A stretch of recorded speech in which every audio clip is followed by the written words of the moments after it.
Good morning. My name is Elizabeth Slater, and I have a company called In Short Direct Marketing. For obvious reasons, I'm only 4'10". So today we're going to talk about closing the sale, because sales are so important to us at any time, and especially now. So let's talk about how we can go forward and close the sale. We have a PowerPoint today, and for anyone who wants it, I am always happy to send out the PowerPoint and send out any handouts I have on closing the sale. And so you can email me or call me and I will take care of that. But it is all about closing the sale. And that's not just for the last 15 minutes. It is for the entire length of the time that people are with you. And sometimes, I walk into wineries and I go visit wineries a lot. And when I go, I notice sometimes that people are, they don't start selling until it's about 5 minutes before I'm ready to leave. And that's way too late. So we have to start selling in the beginning. I want you to think for a minute, if you will, about how much money you spend getting people to your winery, because there's always a lot of, you belong to certain associations who will promote you, which is a great way to go. And then you may do local advertising, or you may do other kinds of advertising. You've got your website, which needs to be regularly updated. You're spending a lot of money to bring people in. So when you do, you might as well make the most out of them, because it's not inexpensive to bring new customers to you. And you want to develop a relationship on the first visit that they will continue for many years. And we don't want people to come and go as much as we want people to come and then still look us up when we are online, still get our newsletters and work with us and become really a friend of the winery. And people love to go to wineries. They are so excited because there's so many of them out. How many times have people walked into your winery and said, I wish I could do this? And they do wish they could do that, because it seems like such a great thing to do, a great way to earn a living. And it seems like you don't have to work, because really all you do is you sit around and drink wine all day. So what could be better? So I want to start out with talking about what is sales. Sales is a transfer of enthusiasm from you to your customer. If you are not enthusiastic, or the people in your tasting room are not enthusiastic, you're not going to get the customer to come back a lot of the time, because they want to go somewhere that they can be excited about. And I have walked into wineries where I walk in and the person behind the counter goes, oh, hi. Doesn't make me feel very welcome, doesn't make me want to come back. So think of sales as a transfer of enthusiasm, your enthusiasm for wine, and for your wine in particular.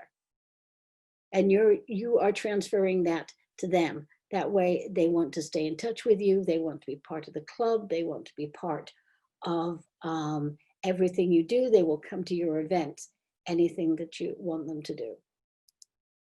Sales is creating the need in the minds of the customer to buy and drink your wine. And that's the thing that you need to do, you want to do for them. So be prepared to sell. What is the most important element in your tasting room? It's your staff. And if your staff is not ready to receive visitors, not happy to talk about your wine, not enthusiastic to deal with customers of all types, and some of them are fun to deal with and some of them are not so much fun to deal with, we have to create an idea that we are glad to see everybody. And I have to admit, though, there are some people who really, if they come in once, you really don't want to ever see them again. And in that case, you don't have to. But make sure there aren't too many of those, because otherwise you're not going to sell much wine. Tasting room staff should be trained to sell. So teach the basic principles of sales. Because sales is not just talking about the wine. Sales is relating to the person that you're talking to. You find that you're finding out something about them. What kind of a place does wine have in their lives? And how can they then get to appreciate your wine and make your wine a part of their lives? And not only your wine, but your wine and your winery. You want them to bring friends when they come next time.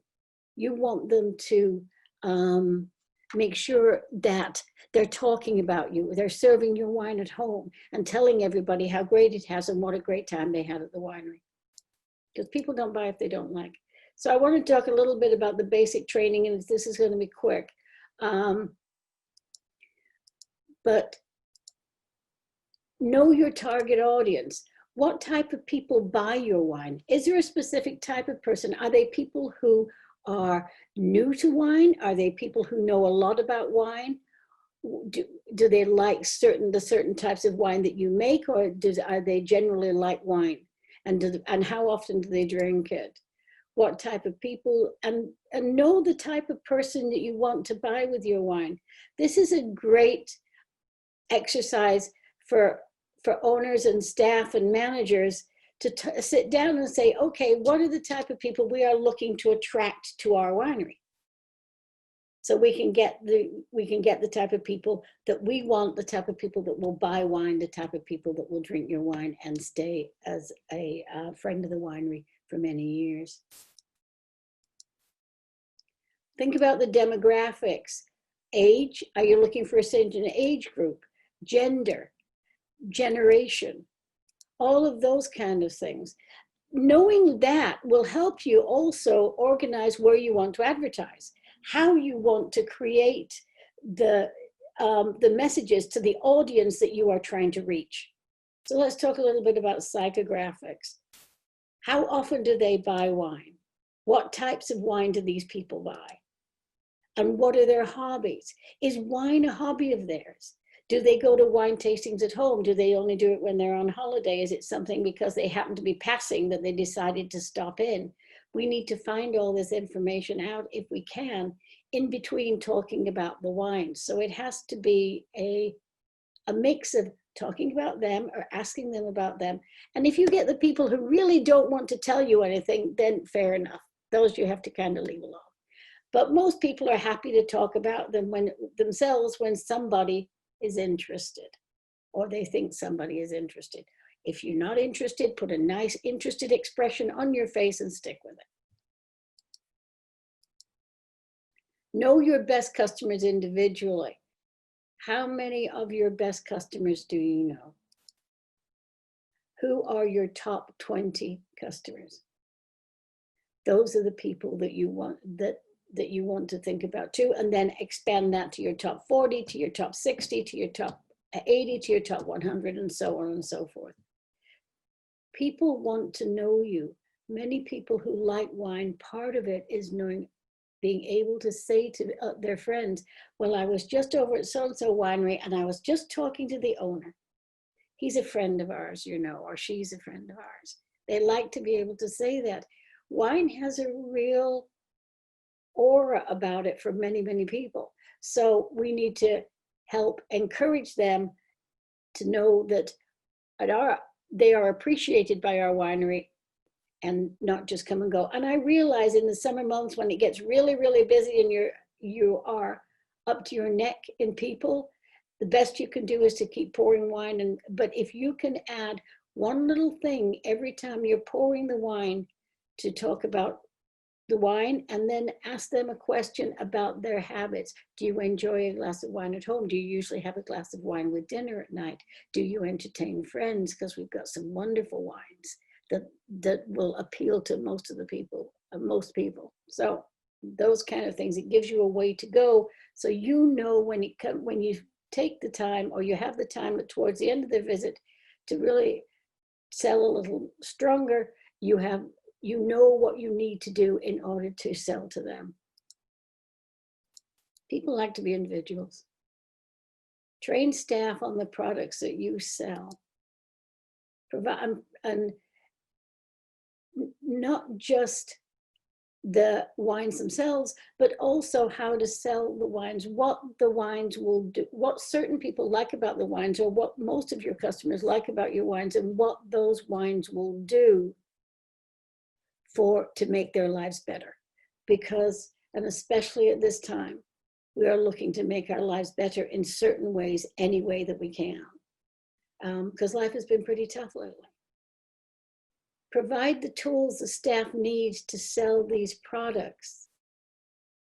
They have the information on the wine. Now provide them with some information, even if you find it online, to talk about sales in general and what is important in sales. Also, I have hundreds of handouts on lots of different things. Please send me an email and I'll send them to you, because they don't do any good sitting here.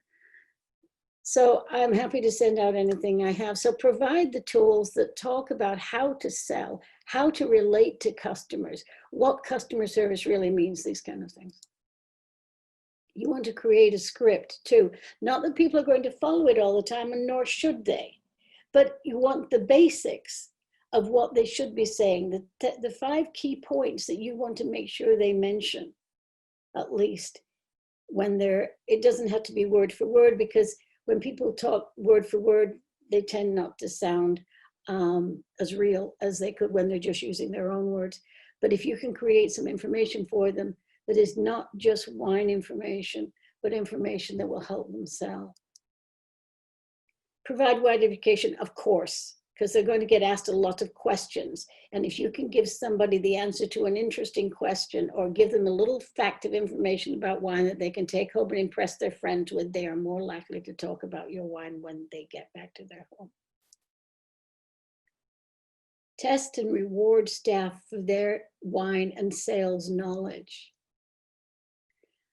I am amazed at some of the things that I have heard in tasting rooms that I know are not true.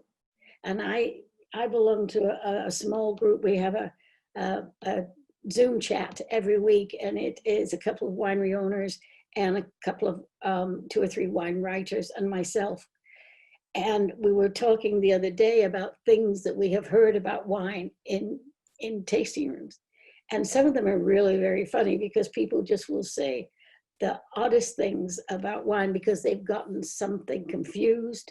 So make sure that your staff knows what they're talking about when it comes to wine, and make sure that they know what they're talking about and how to sell. Those are your 2 important things.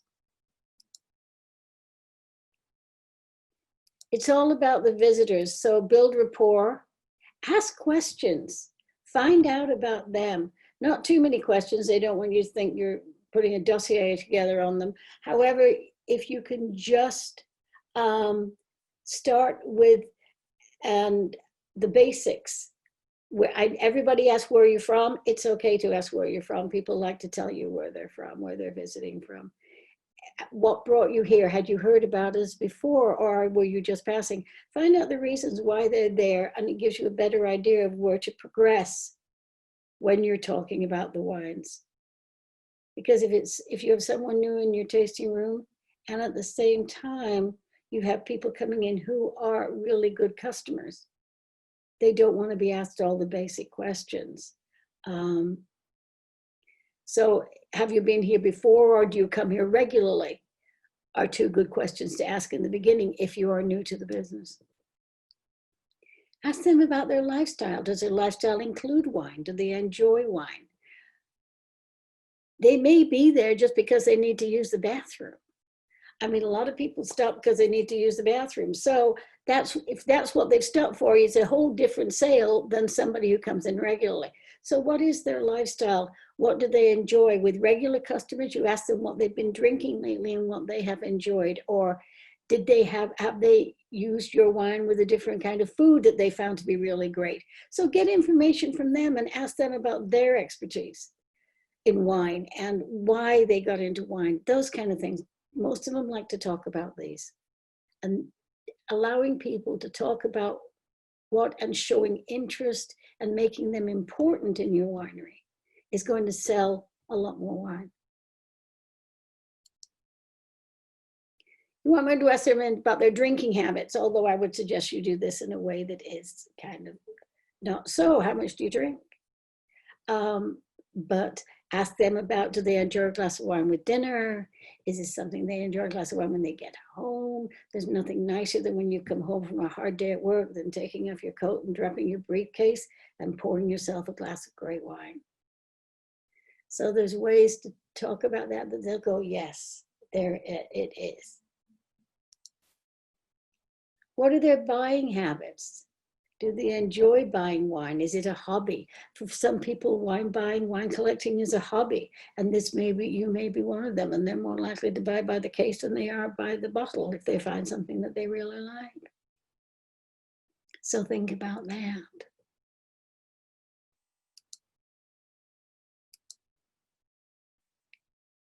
Differentiate your products and business. What makes you different? And for a lot of wineries, they're telling the same story. Hi, we're a small family winery who only makes handcrafted award-winning wines. We hear that in a lot of wineries. So what is it that makes your business different? And what is it that makes your products different? Provide information about why you do what you do. And have it ready so it can be done in 2 sentences, or if somebody's really interested, you can spread out you can give them more information. But people like to know about people, and when we connect with people as well as connecting with product. So if we can talk about what made us get into the wine business, what made us want to make wine, a lot of your customers, or at least a good number of your customers, come in and they like the idea. They'd love to own a winery. They make wine in their basement. They do these kind of things. So a lot of those people want the information, and you can give them some help. And if not, tell them about what a wonderful life you have, even though sometimes it's a lot of hard work when you're dragging a hose through a cold cellar in the wintertime. It is not a heck of a lot of fun. However, there's no reason for them to know that. Give visitors all the reasons they need to buy, and think about what the reasons are that people buy. They buy because they like the product. They buy because they enjoy wine. They buy because they like to impress their friends with something that they have, that their friends won't have or know about. It's always great to have wine on hand in case somebody drops by unexpectedly. There's a lot of reasons why people should buy wine and should have wine. I know in my house, we're never out of wine. Think about the emotional needs to buy. And there's a lot of different emotional reasons why people buy. They buy because they want to be a part of something. That's why they join wine clubs, because they want to be a part of something, as well as the fact that they like the wine. And there's nothing more fun with a wine club than knowing that your wine has showed up on a certain day. It's like, woohoo, the wine's here. And that makes us happy, because then we get to open it after a couple of days when it's settled down and try it.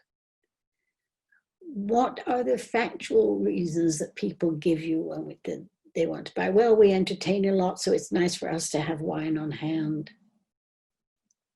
Mostly they like it. But they will have factual reasons too, and you need to know what those are. And if you can ask questions or send out a questionnaire to your wineries, to your customers, you're going to get a lot more information from them. Why do they buy wine? And that way you can use that information for other people who come into your winery and start thinking about that. And listen to what your customers have to say and give them the time. If you're talking about the wine and you have a lot to say about your wine, every so often take a break, count to 5, a little slowly. 1, 2, 3, 4, 5, rather than 1, 2, 3, 4, 5. And let them say what give them a chance to talk to you, because they may have a lot of stories that they want to tell you because you are important to them. You're the winemaker, or you work in a winery. And how many people have been into your winery and said, wow, I wish I could work in a winery. I know I started out in the tasting room. And people used to come in all the time and say to me, wow, I wish I could work here. And one time I'd gotten a little friendly with these people, and they said, I wish we could do this. And I said, the wife said, I wish I could do this. And I said, well, you can. Why don't you come behind the counter and I'll go and have lunch with your husband? Because there were people I could joke with. So I did. And have some fun with them. Listen to what they have to say and then relate to them the way they want to be related. Some people have great senses of humor. Some people don't. Some people are funny. Some people are serious. So you need to change with the person that you're talking to. And at least mirror or relate to the way they see the world.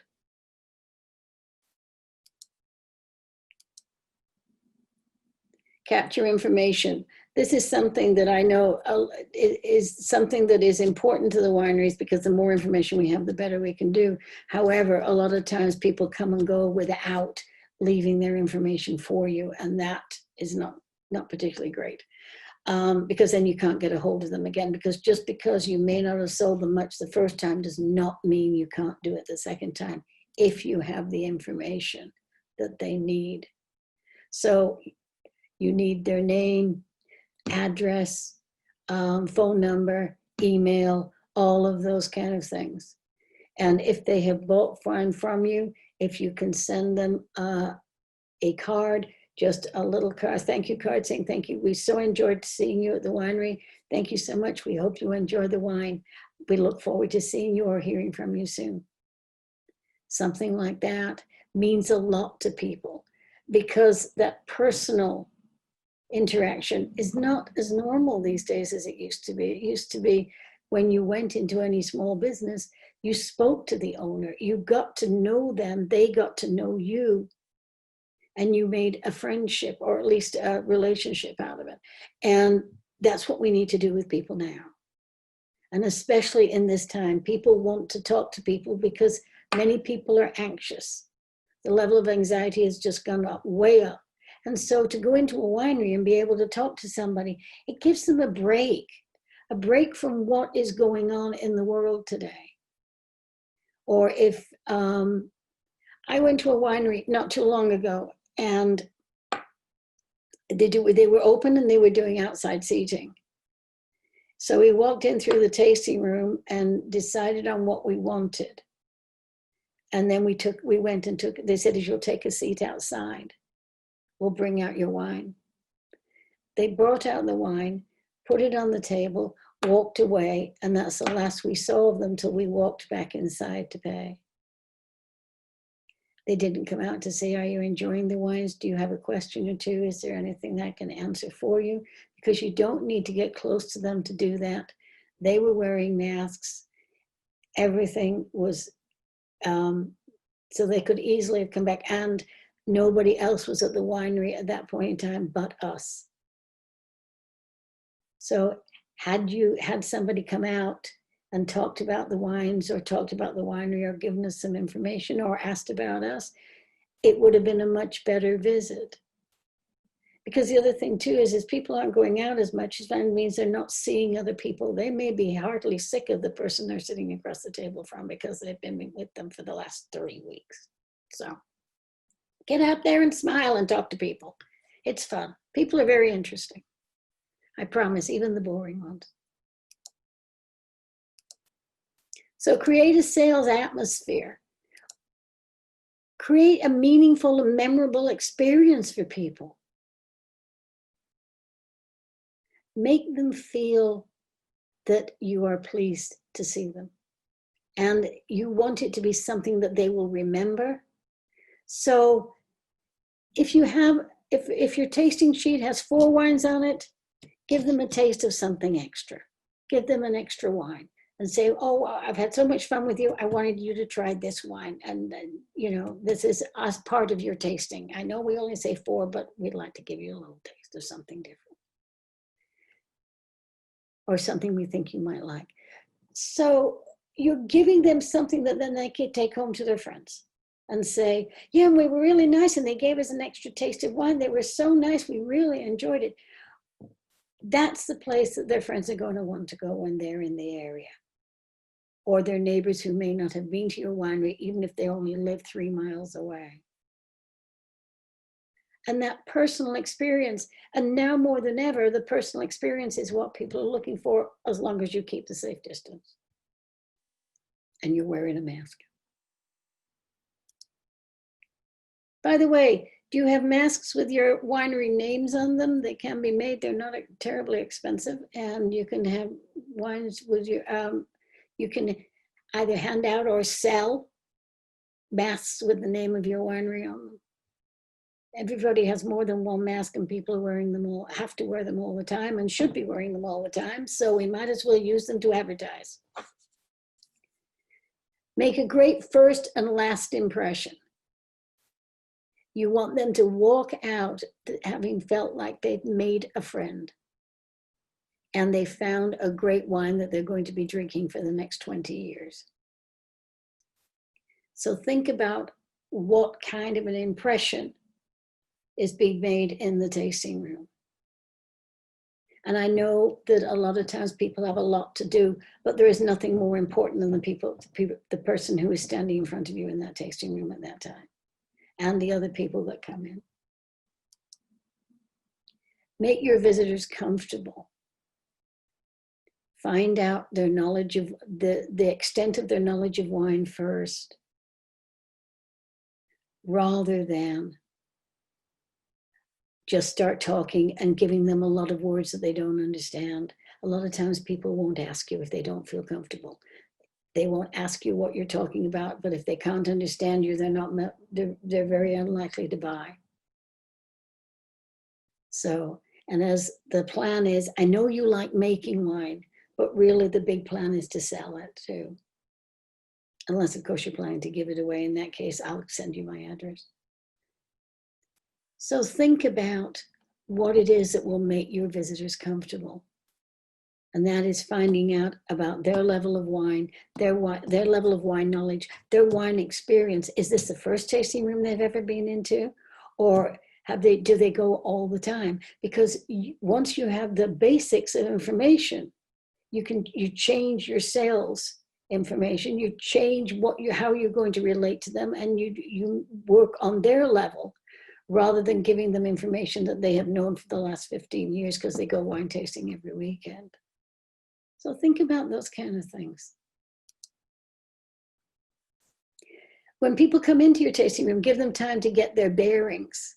Sometimes people spend a minute or two looking around and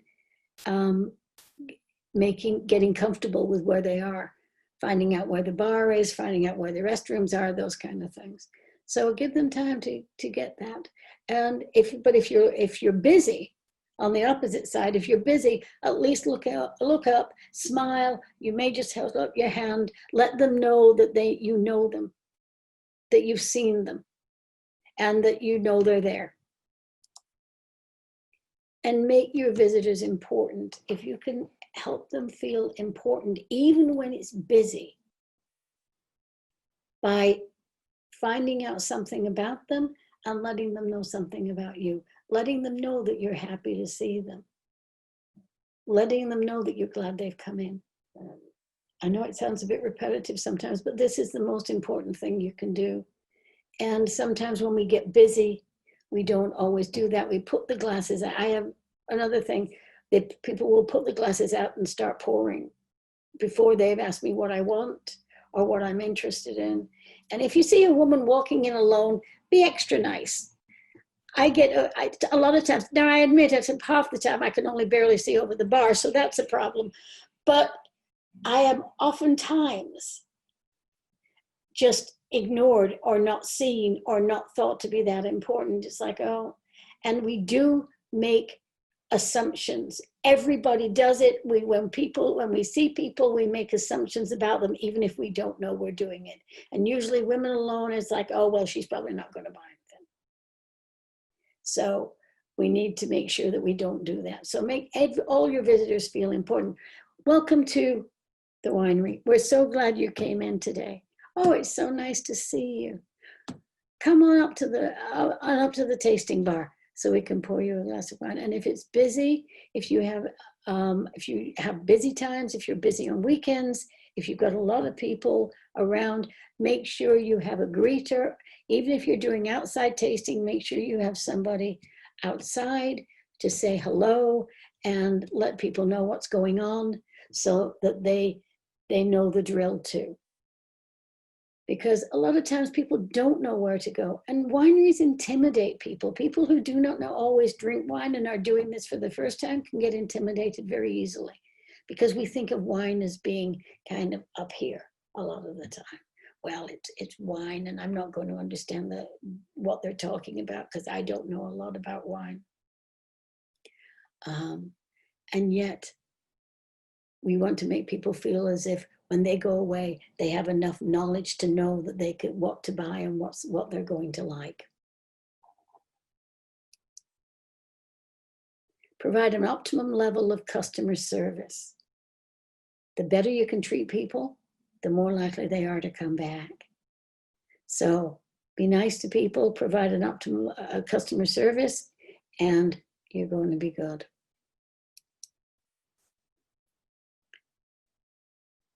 Use what they have told you about themselves to relate wine to their lives and lifestyle. You want to know what they like, what they usually drink, so that then you can move them into the right type of wines. They only drink white wines. It's no good pouring them reds. I always encourage you to pour them at least one, though, in order, because they might decide that they do like it. People have an idea of what they do and do not like without really knowing what they do and do not like.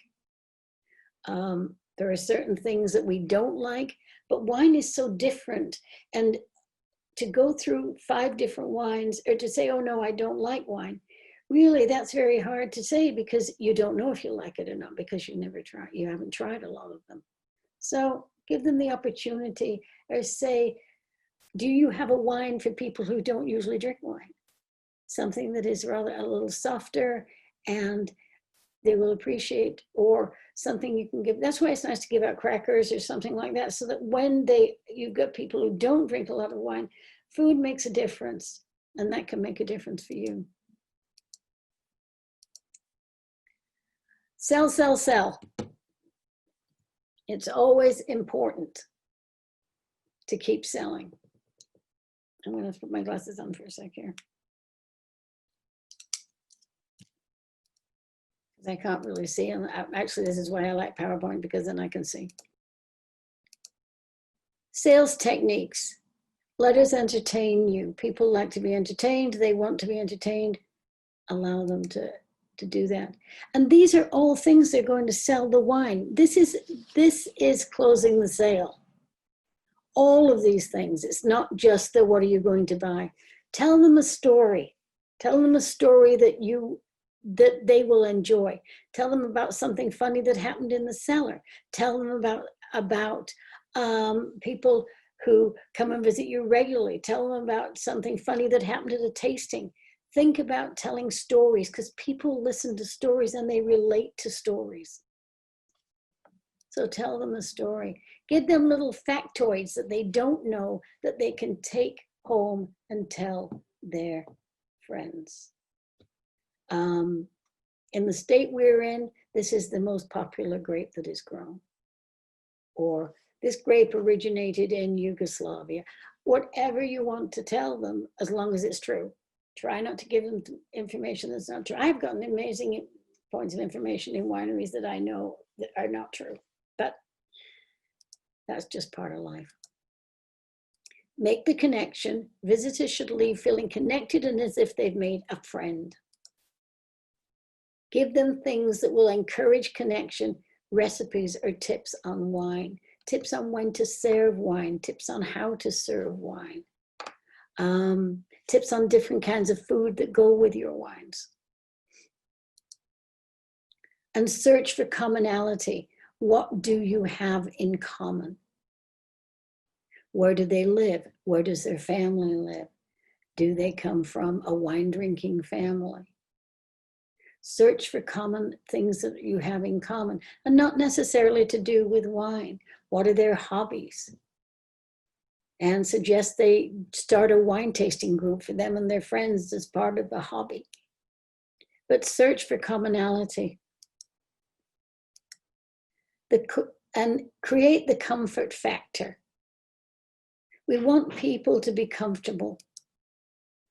Inhabit their world. That makes them comfortable when we are interested in them. People like to talk about themselves. You can sell more wine by allowing people to talk about themselves than you can by talking too much about the wine. So make it a bit half and half.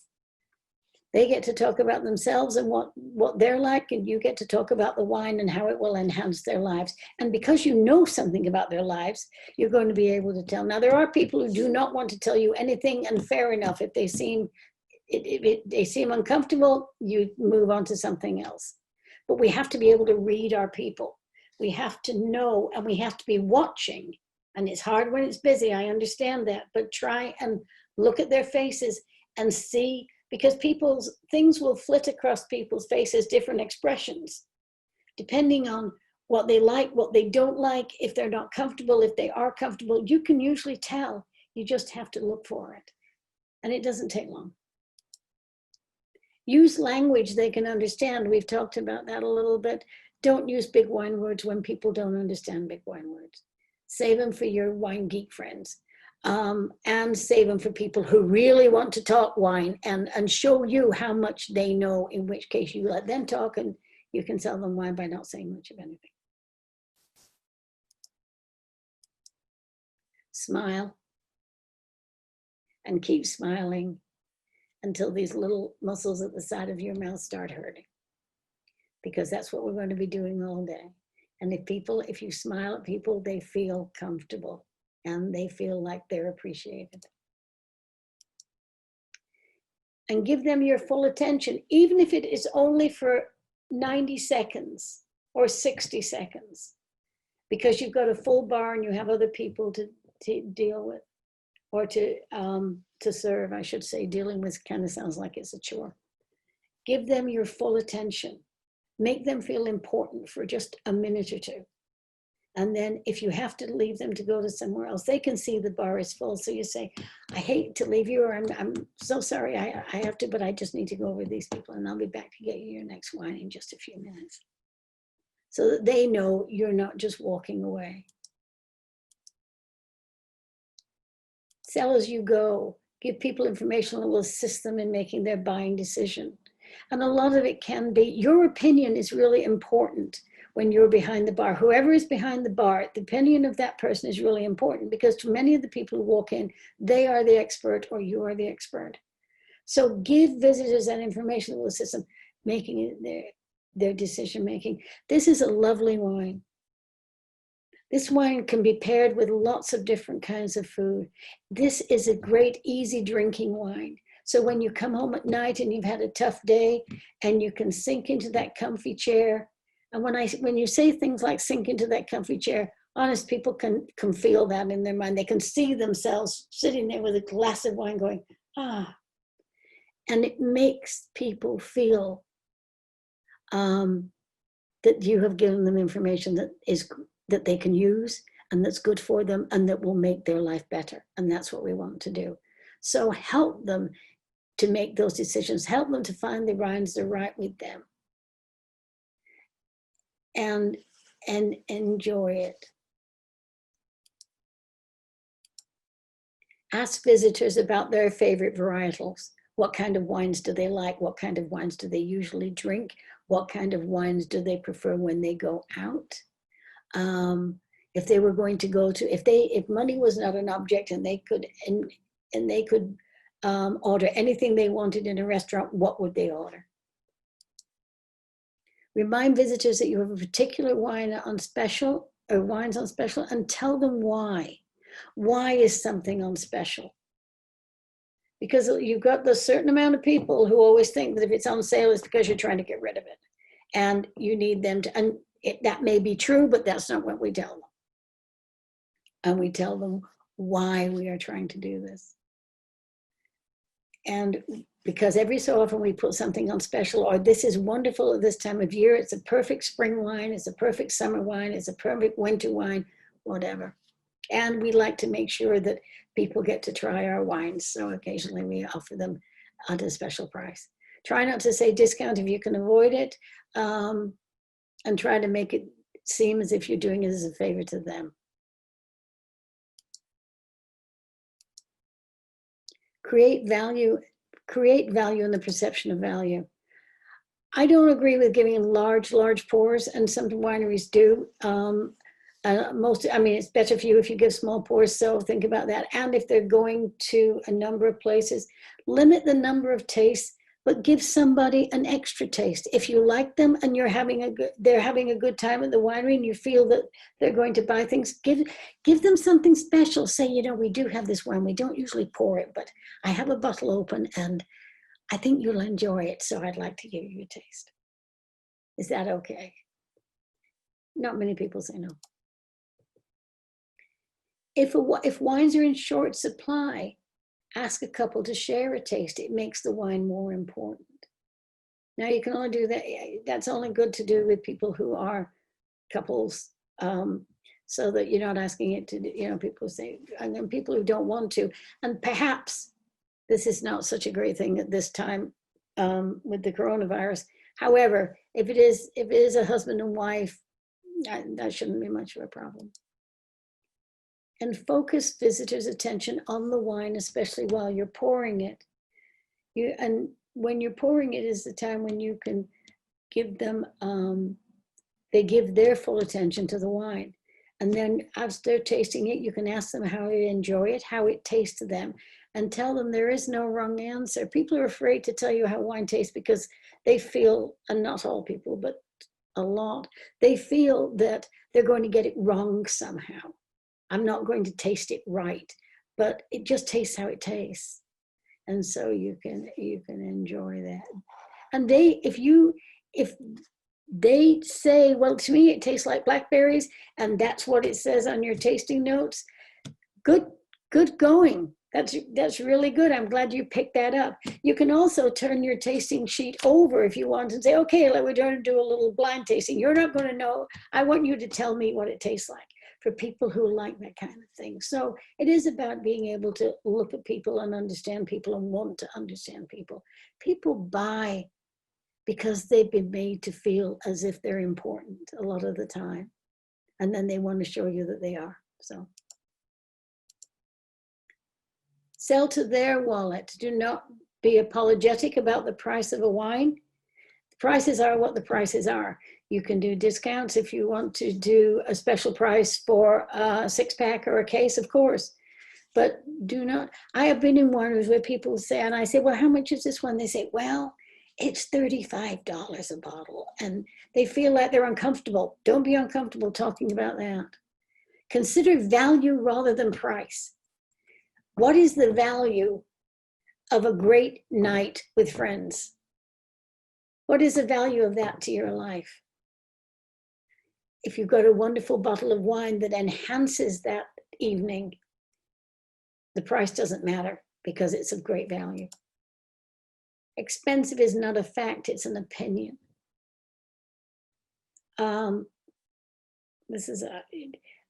There are advertising a car here for $136,000. Now, I'm not going to pay $136,000 for a car, but there are those cars on the road, so obviously somebody is. So don't think about things as being expensive or not expensive. It's expensive is just what we feel we can afford, or if we don't want something, saying it's expensive is an easy way to get out. So expensive is just an opinion. And you're the expert. Visitors are waiting for you to tell them why and what they should buy.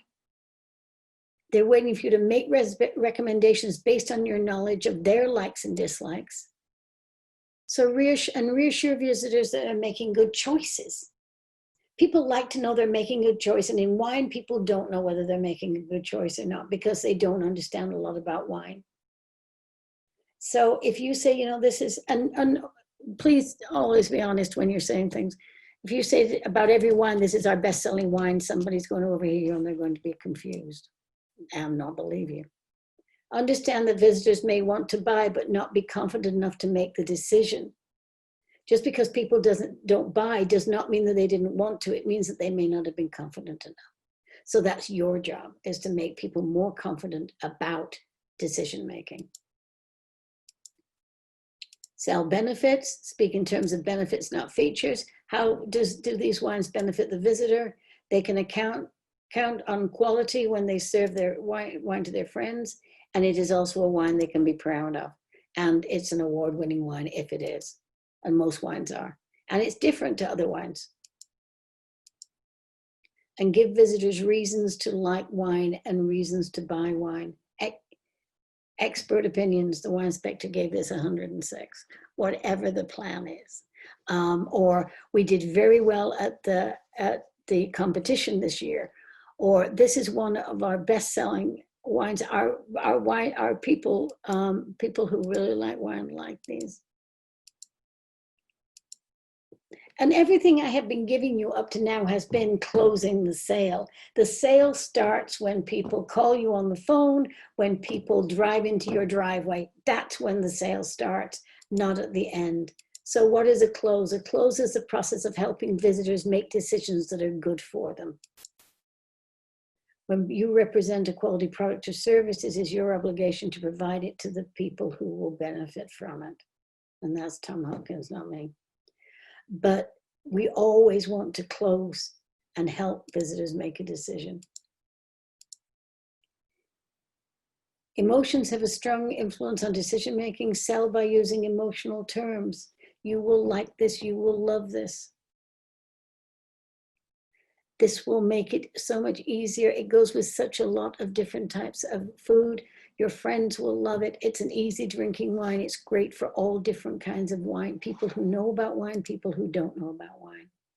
The facts are also important. So make sure you give people who want the facts, give them the facts. Do not overload people with facts if they don't want them. So that's about reading your customer and learning how to read your customer. They start looking around when you're talking, change the subject or move on to something slightly different. Remind your guests of how much they liked the wine. I know you really enjoyed that Cabernet. I know you really enjoyed that Sauvignon Blanc. Would you like an extra little taste? Give them something like an extra taste. Those kind of things that make people feel important.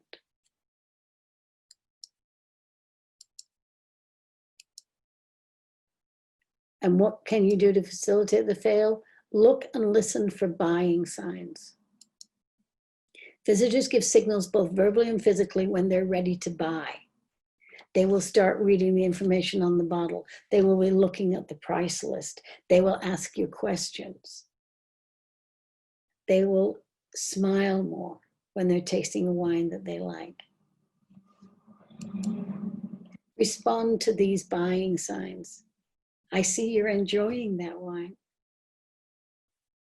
We only have 22 cases left, and that only if that's true. You don't want them to come in 3 years later and you still have the wine.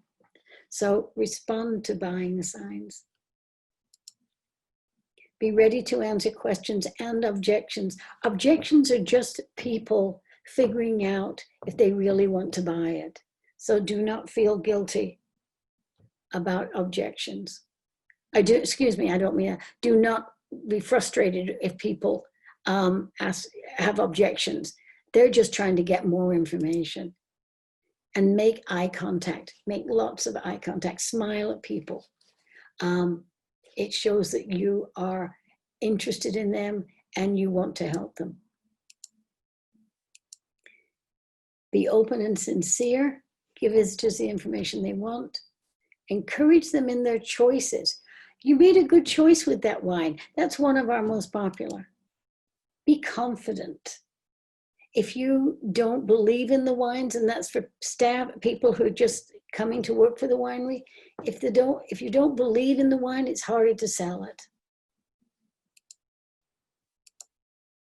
Don't assume that visitors will remember the benefits, will ask if they want to purchase. You need to ask them, are you interested in what really, let me start that again. What really caught your attention in these wines? Which one did you like the best? Ask them questions like that will make them think about what they want to purchase. And we have a 3-bottle set that we can take with you if you wanted to buy different things. Don't assume that visitors have read the information in front of them, because they may well not have. And have enough confidence in their knowledge or judgment that they have enough confidence in their knowledge or judgment to buy without your help. Because people who don't know a lot about wine are afraid of making the wrong decision. Be ready to sell, especially when the visitor's ready to buy. If you haven't finished your talk and they're ready to buy a case, you're done with the talk. You don't need to give them any more information. Have a shipping form ready, have an order form ready, or be ready to take their order. Tell them again what a great purchase they have made. But really be aware of when the visitor's ready to buy, even if you're not ready to finish, even if you're not ready to stop selling. Because you could lose the sale by going on too much about it. And throw a couple of wine facts their way just for the heck of it. Don't be afraid to ask for the order, encourage visitors to purchase, and brag about your wines, and be a salesperson. That's what you're there for. We're there to sell, and it's okay to sell. Much to the chagrin of many people, many wineries, wine does not actually sell itself. We do have to sell it sometimes. Sometimes it will, sometimes it won't. If anybody has any questions, I'm happy to take them. Yeah, if you have questions, go ahead and put them in the chat, and I will read them to Elizabeth. Also, Elizabeth, I had a quick question for you. Yeah. How do you feel people should manifest some of these sales tactics via email, or like when you're getting wine orders, should you include something personal in the package? Should you send a follow-up email if someone orders online? Just trying to engage with them. Right. Once the sale is made, absolutely, you keep in touch with people and sending them a little note that says, or an email that says, did you get did the wine arrive safely? Mm-hmm. Is an important thing to ask. Have you opened the case yet? Is another important thing to ask, because people buy wine, then they put it away and then they forget about it. So you want them to buy more, so make sure they're opening the case. This wine is tasting particularly good right now. If you still have any of it left that you bought 3 months ago, you might want to open the bottle now, because it's absolutely fantastic. Or if not, then those kind of things. Yeah, and we've got a question from Gregory Fisher, and he asked, what are good order forms to use as help sales? What can you do to get the case sales? Make it, the order form, make it as simple as you can to fill out. Just ask for the information you need. Don't ask for a lot of other information. Just get what you need, and have one of you, if they are interested in buying, you can fill it out for them. Because a lot of times people, it's just a pain to fill out the information. If they want to buy it, they can buy it and pay for it. And if they're in a rush, you can get the information from them later, as long as you have their name and email and phone number. Then you say, I can get an address when I'm shipping this. If you want to do it that way, if somebody's in a rush to leave, you do not want to miss the sale by asking for too much information on your order form. So keep it as minimal as you can. You have time to get in. Once you've got their email, their address, their phone number, their names, those kind of things, you have all the information you need to get more information later, to get their likes, their dislikes, because you'll know what they bought. So I'm a great believer in making the sales process as simple and as uncomplicated as you possibly can. Barbara Sherman said, great reminder of what I have learned from you before. Thank you. Thanks, Barbara. I'm still working on it, but the thing is selling is selling, and it doesn't change much, and it hasn't changed much in 1,000 years, except now we have more ways to sell to people. Make sure once you've sold them something, make sure that you send them an email to thank them. Or if you can, pop a card in the mail. People still like to receive mail. If you become friends, call them every so often if you have the opportunity. And I know you're busy and it's a lot to ask, but if you can stay in touch with people on a personal level and ask about them personally, when you're going to sell them wine, when you're emailing things to sell people wine, try to make it a little personal if you can. We have another question from Linda Sepinen, and she asked, how do you adapt to this time when all the staff are required to wear masks and customers have them on also? Interestingly enough, I have found that I want people to be smiling behind their masks as much as possible, because you can tell when people are smiling even when you can't see their mouths. You can tell because their eyes will crinkle up and we look different. We seem more friendly even when we've got a mask on. So that's one thing when we can't see people's faces. Make sure you smile anyway. Because I look at that a lot, because doing the work I'm doing, every time I see somebody, I smile. It's just a habit now. And I'm still doing it behind my mask. And I've had people say to me, oh, I can tell you're smiling. So I know it's true. And try also to say, to talk to them about, I know it's hard to behind the mask, but we're still all there behind our masks. Yeah. And or you have pictures of the staff. This is what we look like without our masks. That's true. You could take a picture of the staff, the people are working behind the bar, and put it where people can see it so that they know what the person actually looks like. Alrighty, well, I think we are running out of time and I hear some children coming in the door. So I think I'm gonna go ahead and end the meeting, and this will be available. The recording will be available on our website in a few days, and so you can rewatch it. Also, we'll send a follow-up email with that link. And if anyone would like to visit our website at craftwine.org and find out more about membership. Also, we will be doing these webinars weekly until we run out of people to do webinars. So the next week, I'm not sure what next week is, but it's on our calendar, our events calendar at craftwine.org. And I do have, as I say, plenty of handouts if you want them on different ways to make to close the sale. So awesome. thank you. Thanks, Elizabeth.